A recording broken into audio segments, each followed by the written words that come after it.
अस्सलाम वालेकुम। लिखने वाले लिख लें और दिखाने वाले दिखा दें, और ये दिखा दें कि आज के जलसे में हिंदुस्तान की सारी जमातों के अजीम शख्सियत यहाँ मौजूद हैं। एक सोए हुए शेर को जगाया है तुमने, एक कौम जो सोई हुई थी उसको जगा दिया है। शुक्रिया मोदी साहब।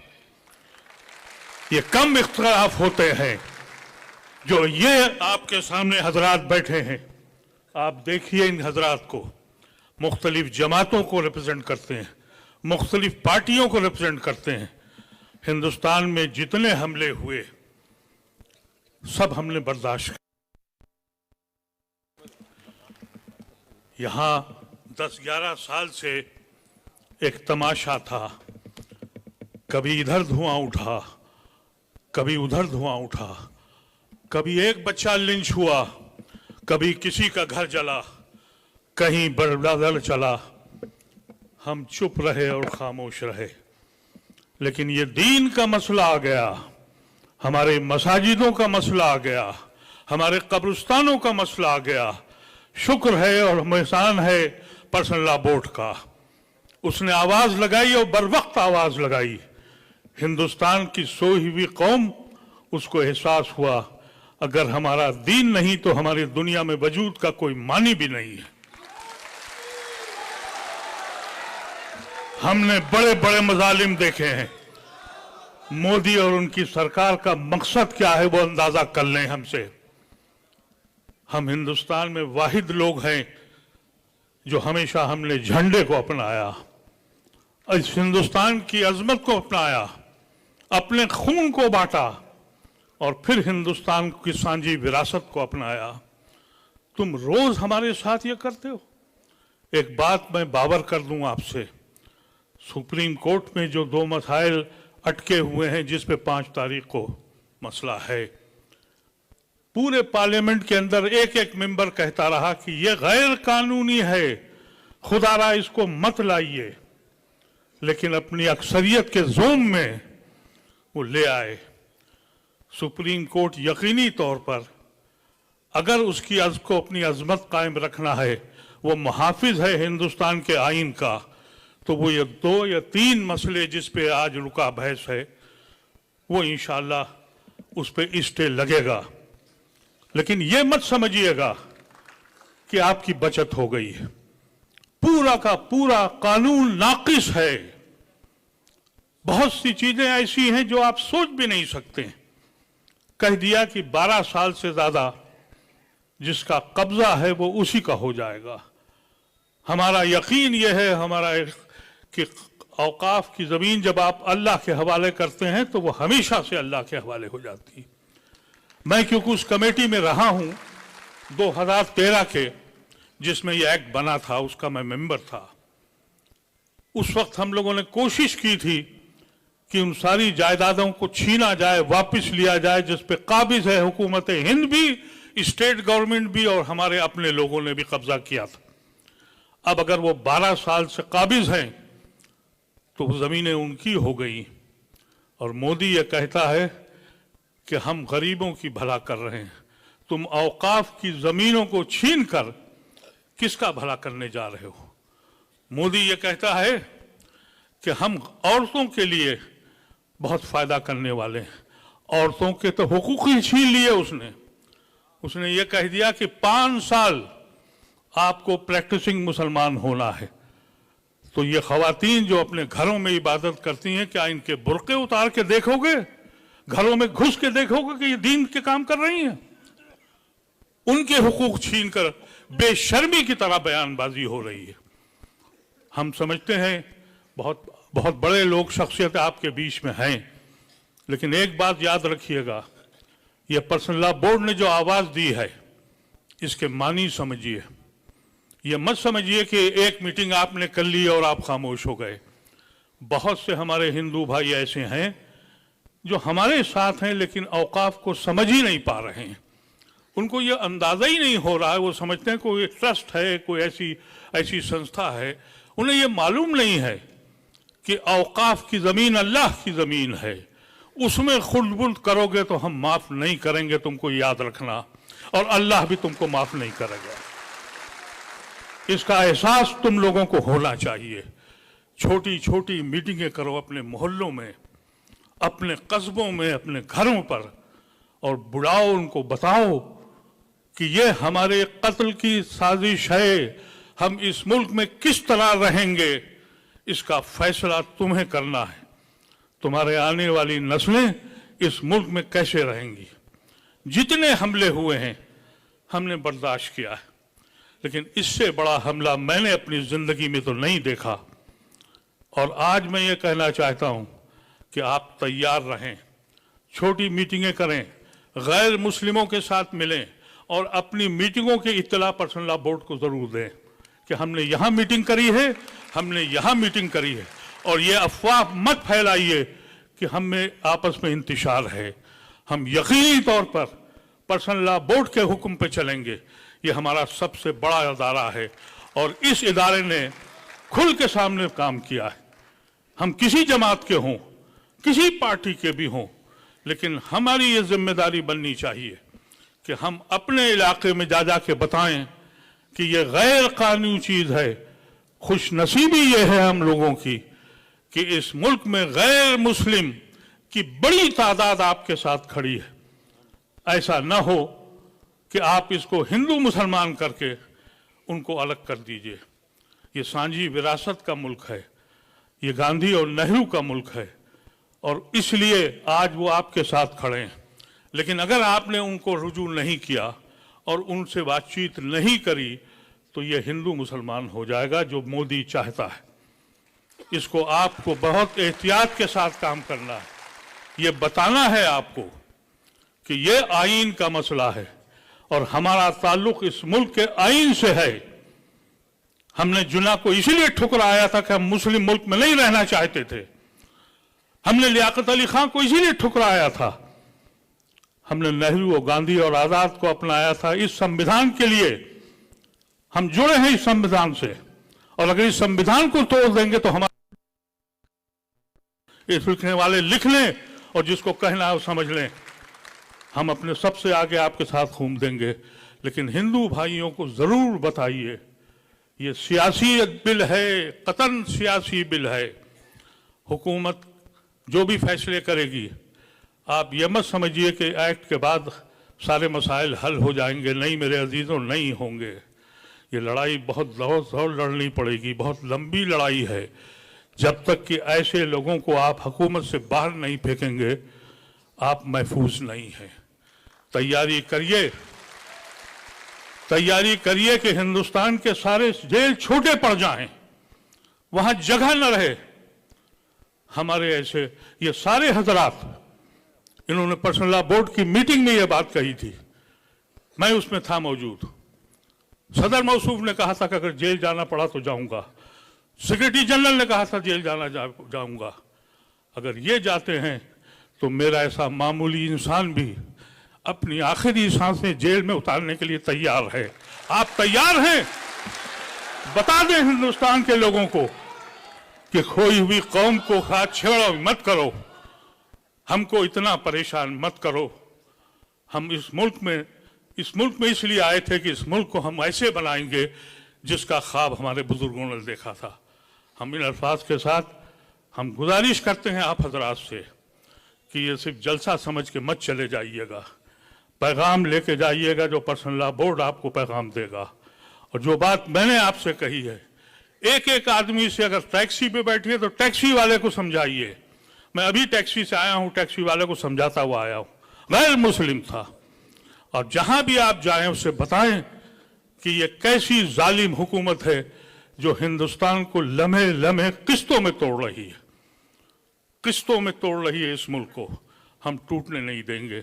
वाखिर दवाना अल्हम्दुलिल्लाह रब्बिल आलमीन। आदाब।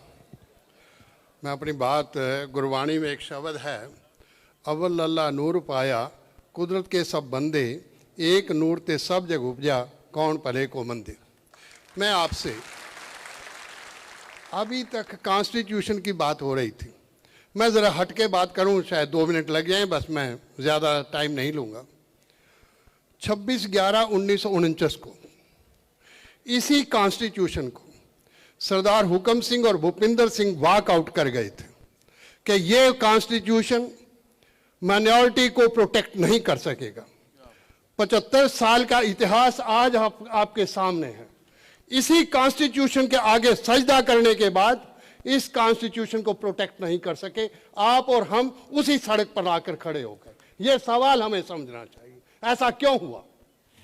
दूसरी बात, पहले सिख टारगेट हुआ 1984, आप और हमने देखा है कैसे टायर डले थे, कैसे आगजनी हुई थी, आप और हमने देखा है।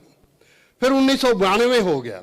अभी बाबरी मस्जिद की बात कर रहे थे, जिस कानून में यह कहा गया हो कि ये मूर्तियां गैर कानूनी रखी गई, इसका समतल करना भी गैर कानूनी हो, पर वही मस्जिद, वही स्थान उन्हीं को दे दिया जाए जो करने वाले थे, तो कहां था कॉन्स्टिट्यूशन। सवाल कॉन्स्टिट्यूशन पर है, सवाल मेरा किसी से नहीं, सवाल तो कॉन्स्टिट्यूशन से बनेगा। सरदार जस्टिस गुरनाम सिंह मिनिस्ट्री थी पंजाब में, एक सरदार गुरमीत सिंह एडवोकेट जनरल थे। हमने उनसे पूछा इस कॉन्स्टिट्यूशन के बारे में आप क्या कहना चाहते हैं।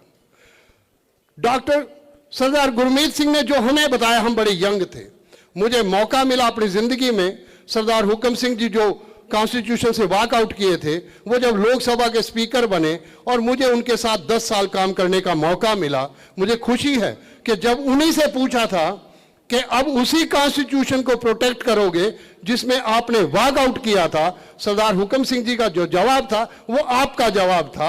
उन्होंने कहा कि अब मेरे पास कोई और रास्ता नहीं, मेरे पास कोई और ऑप्शन नहीं, कम से कम कोई दस्तावेज तो है। मैं गारंटी करता हूं कि अपने दौरान इस कॉन्स्टिट्यूशन और माइनॉरिटीज के इंटरेस्ट को प्रोटेक्ट करूंगा। मुझे खुशी है कि मुझे उन लोगों के साथ काम करने का मौका मिला। मुझे एक बात है, मुझे एक दिन चौधरी चरण सिंह जी अभी 17 विंडसर प्लेस पर थे, 1984 बीती थी, मुझे ज्ञानी हरिंदर सिंह वहां लेकर चले गए, वो एमएलसी थे लोकदल में, वो मुझे लेके चले गए। मैं सरदार हुकम सिंह के कारण, मैं सिंह सभा शताब्दी कमेटी का सेक्रेटरी था, सरदार हुकम सिंह जी प्रधान थे, वो लेके चले गए। जब हम वहां गए तो उन्होंने ज्ञानी हरिंदर सिंह, बीपी मौर्य साथ में थे, ज्ञानी हरिंदर सिंह को कहा कि अगर ये हिंदू होना है तो मैं आज हिंदू त्याग करता हूं, मुझे सिख बना लो। ज्ञानी हरिंदर सिंह तो जवाब ना दे सके। तो मैंने कहा कि अगर आप 5 चीजों पर एक मत हैं, पाखंड मुक्त हैं, जातिवाद मुक्त हैं, शोषण मुक्त हैं, नशा मुक्त हैं, भय मुक्त हैं, तो आप सिख ही तो हैं। आपको सिख होने में क्या इतराज हो सकता है। मैं उन्हीं आदमी, मेरे उनके साथ लास्ट मोमेंट तक भी अच्छे संबंध रहे, वहीं रामविलास पासवान और सभी मिले। मैं आपसे कुछ बातें इसलिए कह रहा हूं, मैं ज्यादा क्योंकि समय की बात है। आज लोग इनकार करते हैं बाबर और औरंगजेब से। मैं बड़ा हैरान होता हूं टीवी पर, मैं मुस्लिम समाज से पूछता हूं, जब उनको कहे कि आप बाबर, क्योंकि वो जैसे ढंग के पेश करते हैं वो तो बहुत खतरनाक है। मैं उनसे पूछता जाता हूं कि अगर मुगल सल्तनत का इतिहास खत्म कर दिया जाए तो सिख इतिहास ही खत्म हो जाएगा, सिख इतिहास बचेगा ही नहीं। बाबर से लेकर औरंगजेब तक और गुरु नानक से लेकर गुरु गोविंद सिंह तक हमारा इतिहास मुगल सल्तनत के साथ जुड़ा है। क्या हम इस इतिहास को खत्म कर दें? क्या आपके कहने से हम इतिहास खत्म कर दें? क्या अकबर बादशाह के ये 85 गांव जो गुरु अमरदास जी की बेटी के नाम लगवाए गए, जिसमें हरमंदर साहब है, तरण ताड़ है, बहुत सारे गुरुद्वारे हैं, क्या उन गुरुद्वारों को हम कहीं बंद कर दे जाएं? मैं पूछना चाहता हूं कि कौन सा इतिहास हमारे सामने आप लिखना चाहते हैं? मैं औरंगजेब के बारे में, औरंगजेब थे, ये माता सुंदरी है, ये गुरु गोविंद सिंह जी की पत्नी थी, यही नहीं रहे। अगर औरंगजेब इतना जालिम था तो फिर वो यहां कैसे रह सकती थी? ये बंगला साहब गुरुद्वारा है, वो बैठे हैं हमारे मेंबर पार्लियामेंट में, उनका बहुत कदर करता हूं। मैं पूछना चाहता हूं, ये बंगला साहब गुरुद्वारा है, ये राजा जयसिंह का बंगलो था। गुरु हरकिशन साहब 8वें गुरु यहीं ठहरे थे, यहीं उनकी फौत हुई। जब उनकी फौत हुई तो औरंगजेब ही था जो बाला साहब सराय काले खां सराय उसके सामने, बस अड्डे के सामने जहाँ जमुना के ऊपर जगह है, वो जगह औरंगजेब ने दी कि इनका संस्कार यही। अगर औरंगजेब इतना जालिम था तो संस्कार क्यों करने दिया? आप औरंगजेब से क्यों डरते हैं जब मैं नहीं डर रहा? ये मोती बाग गुरुद्वारा आपके सामने है, मोती बाग गुरुद्वारा में जब गुरु गोविंद सिंह जी ने औरंगजेब को लिखा कि ये कोई इंसानियत वाली कौन सी बात थी आपने जो की, उन्होंने औरंगजेब ने उनको बुलाया। अगर उनको औरंगाबाद ना जाना पड़ता होता तो ये मोती बाग गुरुद्वारा रेफर करता उस बात को कि गुरु गोविंद सिंह और औरंगजेब की अगर मिलनी हो जाती तो नतीजे क्या निकलते, ये भी देखने वाले हैं। इतिहास के पन्ने बदल जाते। मैं समझता हूं कि शायद सिख भी इस बात को नहीं समझ पा रहे। मैं करतारपुर से लूं, अभी मैं समझता हूं कि सिखों के बारे में आज बहुत सारे गुरुद्वारे में लंगर भी छिकाएंगे। वो क्यों करना चाहते हैं? अदीप जी बैठे हैं, गुड़गांव में नमाज अदा नहीं होने दी जा रही थी, पार्कों में कहते थे हम नमाज अदा नहीं। हमने कहा कि और गुरुद्वारे के पास हम जाके वहां अरेंजमेंट करते हैं और नमाज वहां अदा कर ले। मैं समझता हूं वो नमाज नियामत मिली। जो लोग कहते हैं कि खेती कानून वापस हुए, वो खेती कानून इसलिए 13 महीने किसान बैठे रहे, किसी ने नहीं पूछा। जब वो नमाज की बात आई, हमारे माननीय प्रधानमंत्री जी बाहर आए, तीनों कानून उसी दिन वापस ले लिए जिस दिन वो नमाज अदा होनी थी। ये ताकत होती है आप और हम में। ये ताकत शायद आप नहीं पहचान सके, ये ताकत थी उस नमाज में। मैं कहता हूं नमाज नियामत रही इस देश के लिए, एक नई जिंदगी दी इस देश। मैं समझता एक और बात, क्योंकि मेंबर पार्लियामेंट बैठे हैं और ओवैसी जी बैठे, मैं जानबूझकर ये बात करना चाहता हूं ओवैसी के सामने। और डॉक्टर अम्बेडकर ने ये तो कहा कि मैं पैदा हिंदू हुआ हूं पर मरूंगा हिंदू नहीं। पर मैं डॉक्टर अम्बेडकर से पूछना चाहता हूं, आर्टिकल 25 में फिर आपने ये कैसे लिख दिया कि हिंदू इंक्लूड्स बौद्ध, जैन एंड सिख्स? वो तो बौद्ध बन गए थे, तो बौद्ध को ही आपने हिंदू मान लिया, तो फिर वो उसी की वो कर देते, डिफाइन कर देते। फिर जब आप तो नहीं मरना चाहते तो क्यों, किसने कम्युनलाइज किया इस देश में, किसने इस हालात में पहुंचा? मैं तो डॉक्टर अम्बेडकर से, मेरा कोई डॉक्टर अम्बेडकर से झगड़ा नहीं है, पर मैं डॉक्टर एक और मैं बात करता हूं। आज इलेक्शन जो है 543 सीट पर नहीं होता, 131 सीट तो किसी ने अपनी जेब में डाली हुई है। मैं उनसे अपील करता हूं, 131 सीट उन्होंने अपनी जेब में डाली हुई है। उनको तो केवल 142 सीट चाहिए 273 का आंकड़ा करने के लिए। और इन सब को जो दावा कर रहे हैं, इन सबको 543 में से 131 माइनस कर दो, 412 में से 273 सीट जीतनी पड़ेंगी। शायद ये भी हम समझ नहीं पा रहे कि इलेक्शन जीते कैसे जाते हैं। तो सवाल इस बात का होना चाहिए, हम समझना क्या चाहते हैं। हमारा ये कहना है कि हमने शहादतें देखी हैं होते हुए।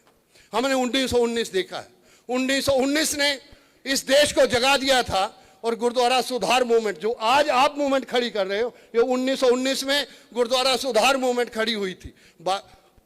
बाबा खड़क सिंह के सामने जब गांधी, मोतीलाल नेहरू, मोहम्मद अली और जौहर आए, मोहम्मद अली जौहर और शौकत अली आए, मोहम्मद अली जौहर के वो शब्द आपको और मुझे याद रखने चाहिए।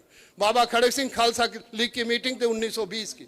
मोहम्मद अली जौहर ने यह कहा, हो सकता है कि हमारे बुजुर्गों ने हाकिम रहते आप पर ज्यादतियां की हों, मैं उसकी माफी मांगता हूं। मैं अपनी गर्दन और अपने भाई शौकत की गर्दन पेश करता हूं, आपका मन करे तो काट ले, पर आज जरूरत है हमें इस अंग्रेज हुकूमत से निजात लेने की। वही गुरुद्वारा सुधार मूवमेंट आजादी की लहर बन के खड़ी हुई और गांधी ने कहा कि हमने पहली आजादी की जंग जीत ली है। यह था इतिहास का पन्ना। अगर शायद हम इतिहास पढ़ना नहीं चाहते, हमारे संबंध है, आज हमारे संबंध तोड़ना चाहते हैं, आज आपके और मेरे साथ झगड़ा करवाना चाहते हैं। सवाल इस झगड़े का, सवाल पता नहीं, मैं नहीं समझता कि ये कोई कानून ज्यादा देर टिकेगा या नहीं टिकेगा। मैं भी पैटिशनर हूं और मुझे मेरी पैटिशन का एडवोकेट कौन है वो मैं बताऊं तो आप हैरान हो जाएंगे। मेरी पैटिशन के एडवोकेट हैं डॉक्टर राजीव धवन और दूसरे हैं संजय हेगड़े।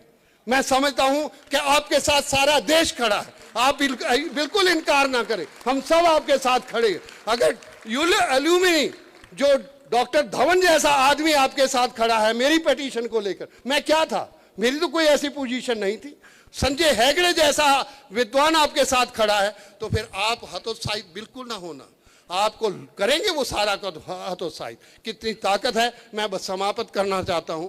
मैं तो केवल आपको एक अपील करता हूं, हमने उस हालात को देखा है, हमने 1982 से लेकर 50 साल का इतिहास हमने देखा है। उस हालात से बहुत सारे लोग गुजरे हैं, वो हालात दोबारा ना आए इस देश में। ये देश जितना उनका है, मैं तो उनको कहता हूं और मैं मेंबर पार्लियामेंट्स को कहता हूं कि आप पार्लियामेंट में जब सिख को डिफाइन कर सकते हैं, जब 5 साल की शर्त आप मुसलमानों पर रख सकते हैं कि 5 साल मुसलमान रहना चाहिए, तो मैं ये कहता हूं कि कॉन्स्टिट्यूशन में कम से कम इतनी हिम्मत तो कर दो कि हिंदू को ही डिफाइन कर दो कि हिंदू किसको कहते हैं। सवाल हिंदू की डेफिनेशन का, झगड़ा हिंदू की डेफिनेशन का, फिर देखते हैं वो कितने हैं। आज जाति जनगणना पर क्यों वो तैयार नहीं हो रहे? उनको पता है जैसे ही जाति जनगणना हुई, हिंदू जो औरा बनाया है वो फूट जाएगा। मुझे पता है, उनको एहसास है और मुझे भी इस बात का एहसास है। मैं आपके सामने कहता हूं, आज इस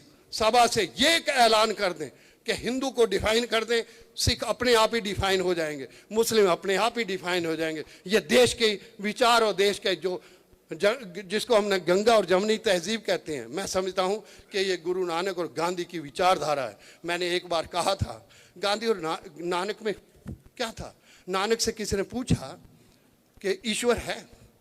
नानक ने कहा सत्य ईश्वर है। उन्होंने किसी ईश्वर की इशू ही खत्म कर दिया। 400 साल बाद वो 1469 में हुए थे।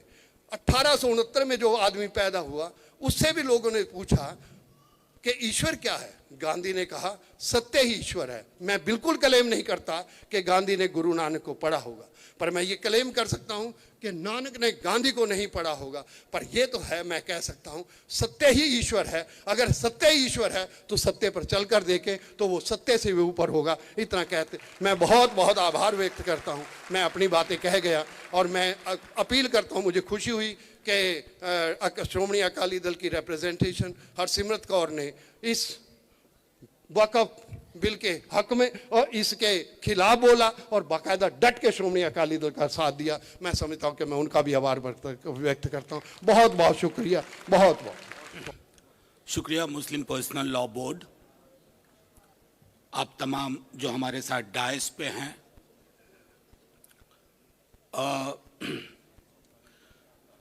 ये सियासी झंडों की लड़ाई हो ही नहीं सकती, इसलिए मैं बहुत शुक्रिया अदा करता हूं मुस्लिम पर्सनल लॉ बोर्ड का, क्योंकि मुश्किल वक्त में कई लोग रहनुमाई का ढोंग भी करते हैं, उन्हें भी पहचानना बहुत जरूरी है। असल में दिक्कत क्या है, आप सब जो यहां इतनी बड़ी तादाद में आए हैं, परसों मैं किशनगंज में था, एक बहुत बड़ा जलसा हुआ था, वहां भी गुस्सा वाजिब है, लेकिन ये लड़ाई सिर्फ मुसलमानों की नहीं है, हर हिंदुस्तानी आपके साथ। ये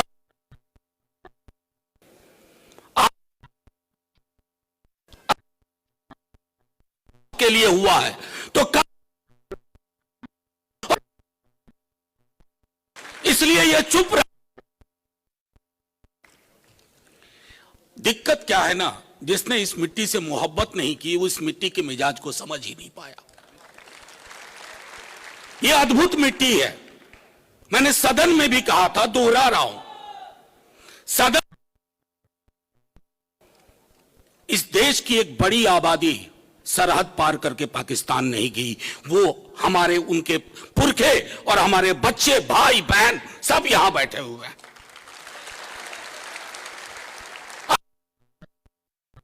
देखने की आदत है डेली, और हम इस की आदत है, और इस रिश्ते की जिसको वो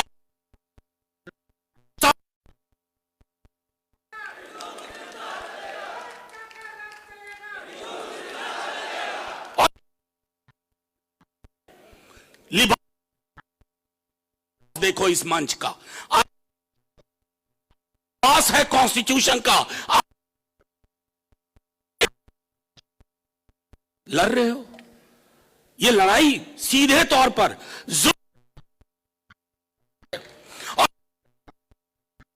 वो 4 मुद्दों पर थोड़ा रिलीफ दिया है माननीय सर्वोच्च न्यायालय। उनका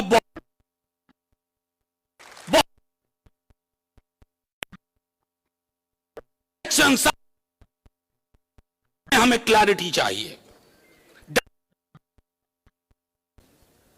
ये सारी चीजें हमें समझनी होगी। और यकीन मानिए, कई साथियों ने, उस्मानी साहब ने भी कहा, कई ने कहा, उकसाने की बड़ी कोशिश होगी, रंगा सिया, उनसे होशियार रहना है। ये और मुकम्मल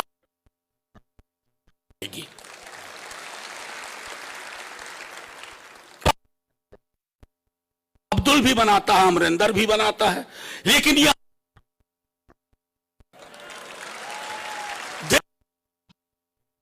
रख दिया आपने, पंक्चर है, सारे पंक्चर ठीक किए जाएंगे। साइकिल पे चले नहीं ये लोग, मर्सिडीज में ही पैदा हुए थे।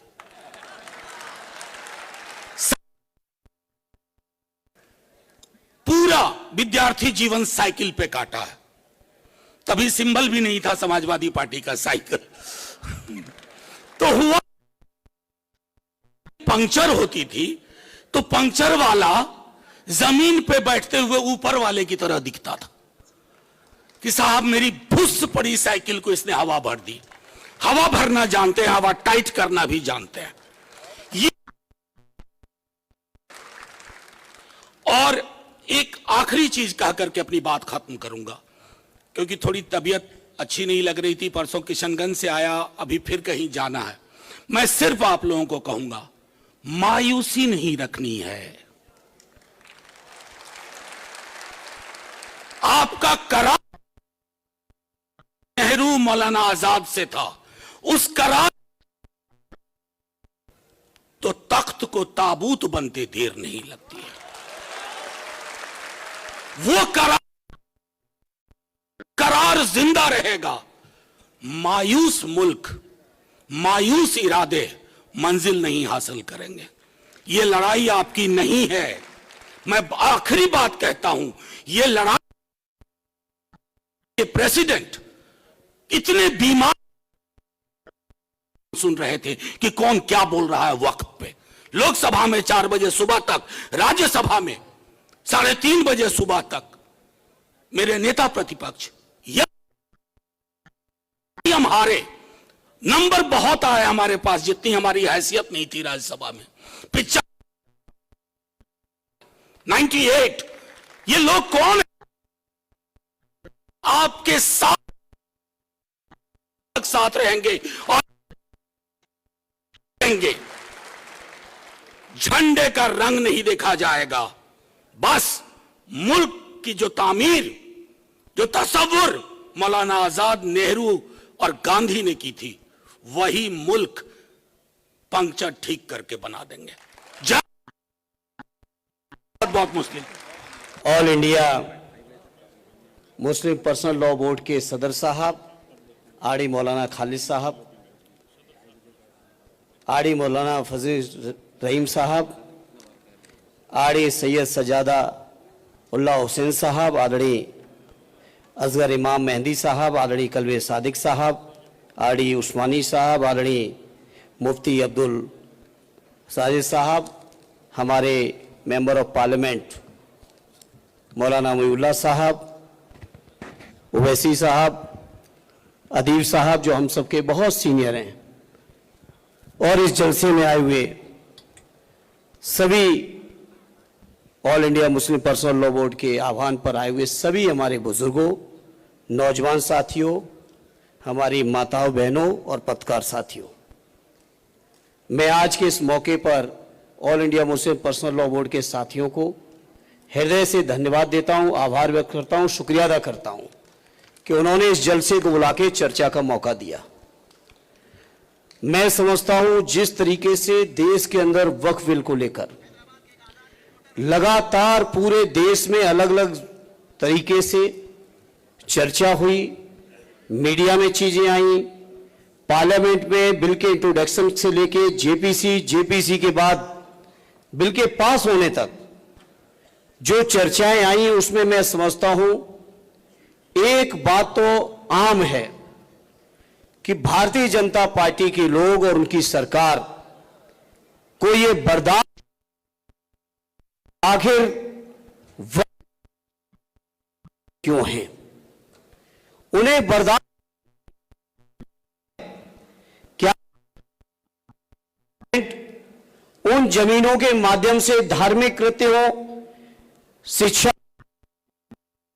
मदरसे चला रहे हो, मस्जिदें हो और तमाम तरीके के जो चीजें हैं उनको लेकर जो मुस्लिम भाई लोग अपने तरीके से काम कर रहे हैं, ये बात भारतीय जनता पार्टी के लोगों को बर्दाश्त नहीं है। इसलिए से कहना चाहता हूं,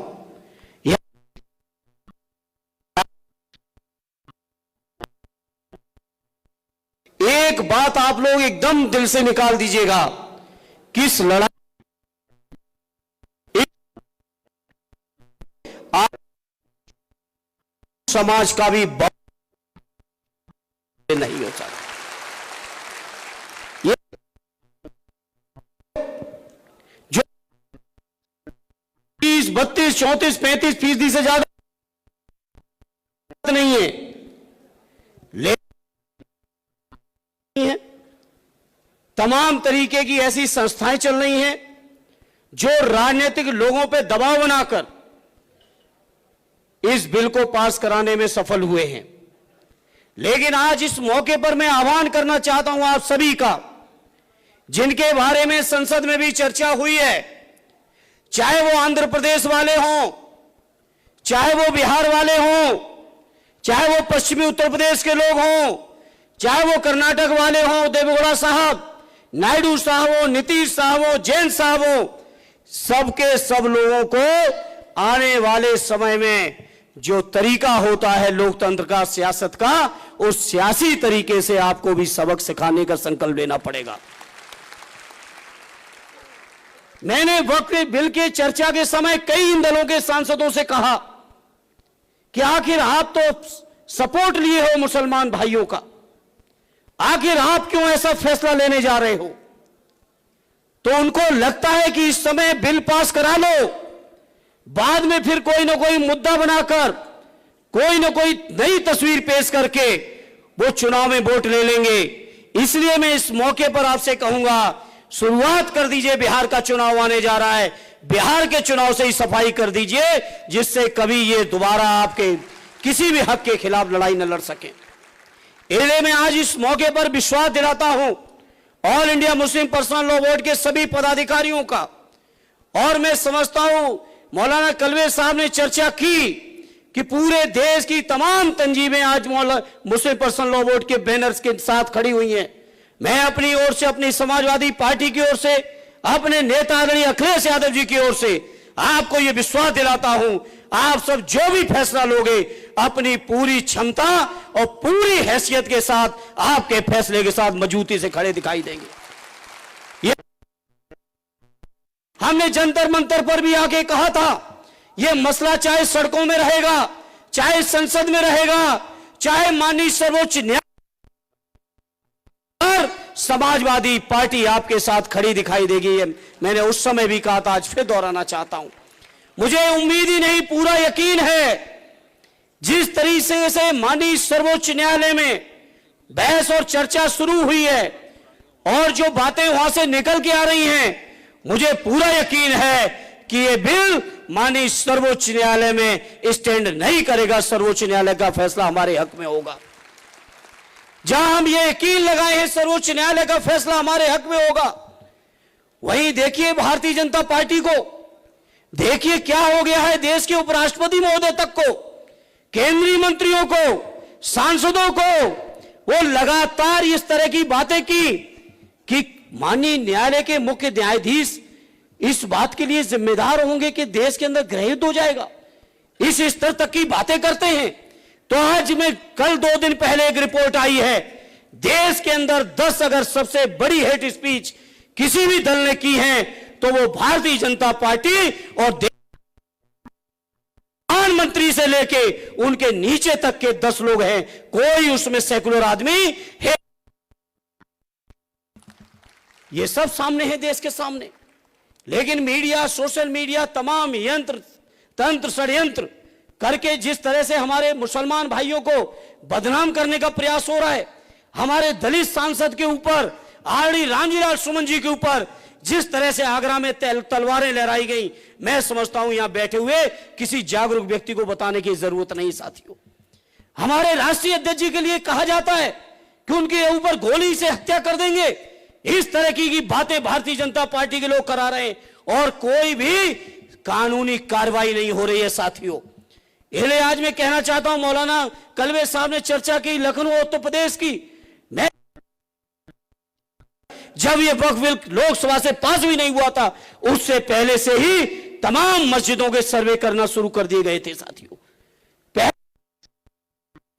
इसलिए बीजेपी के लोग, उत्तर प्रदेश विशेषकर उत्तर प्रदेश और देश के अंदर भारतीय जनता पार्टी के लोग केवल नफरत की बुनियाद पर, इसलिए मैं इस मंच से आपसे अपील करूंगा, बहुत धैर्य से काम लेने की जरूरत है, बहुत संयम से काम लेने की जरूरत है और लोकतांत्रिक तरीके से जो भी रास्ते हैं जो बाबा साहब हमें आपको देके गए, जो भी रास्ते बापू महात्मा गांधी जी हमें आपको देके गए, हमें अब आपको सबको मिलके कि मुसलमान भाइयों के साथ साथ अपने के साथ साथ अपने पिछड़े की, अपनी धर्मों के लोगों की, सभी वर्गों के लोगों के मान के भी, सम्मान के भी, स्वाभिमान के भी, हकों की भी, अधिकारों के भी, सबकी रक्षा की जिम्मेदारी हम सबकी बनती है मेरे साथियों। और मुझे यकीन है ये लड़ाई केवल हमें आपको, ये संघर्ष केवल हमें आपको वक्फ बिल तक ही नहीं करना है। वक्फ बिल तो ऊपर वाले ने चाहा तो हम लोग फिर से अपने वही अधिकार वापस लेके रहेंगे। उम्मीद है कि माननीय सर्वोच्च न्यायालय का फैसला हम सबके हक में होगा। और नहीं तो अपील करूंगा, अभी तो ताकत दी है आपने 232 की, हालांकि 240 तक जा सकते थे, कुछ साथी अनुपस्थित थे। मैं मंच को बताना चाहता हूं, कुछ साथी थे जो कोई बीमारी कारण किन्हीं कारणों से 240 तक लगभग हम लोग पहुंच सकते थे, लेकिन हमें फक्र है आदरणीय अखिलेश यादव जी को मानने जानने वाले 37 के 37 सांसदों ने बहुत मजबूती के साथ इस बिल का विरोध किया है। साथियों, इसलिए मुझे उम्मीद है आप सबकी दुआएं रहेंगी, आप सबका सहयोग रहेगा, तो वो दिन भी दूर नहीं कि जरूरत के 272 का भी आंकड़ा पार करके न केवल वक्फ अधिकारों को लेने के लिए, बल्कि समाज के हर दबे कुचले, शोषित पीड़ित, जो उपेक्षित हैं, जो भारतीय जनता पार्टी से पीड़ित हैं, इन सबको न्याय